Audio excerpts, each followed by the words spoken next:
Hello everyone, so today I'm trying to do a glitter swirl on pixel art. So open image from computer and then choose the image you want. I choose um Julia. And then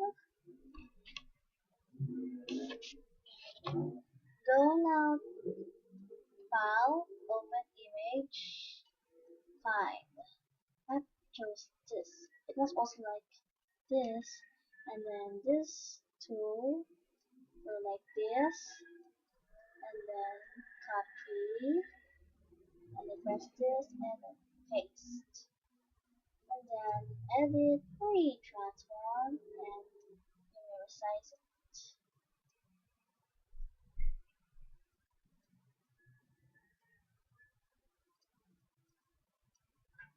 and then erase it.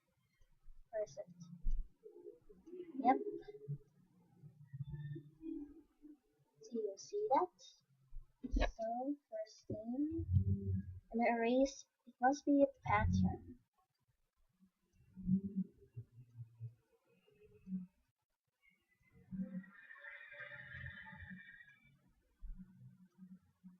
And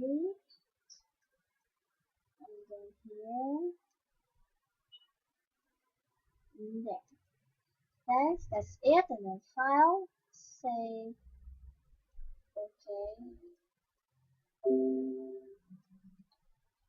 And then you have now made glitter swirl. Thanks guys. Bye.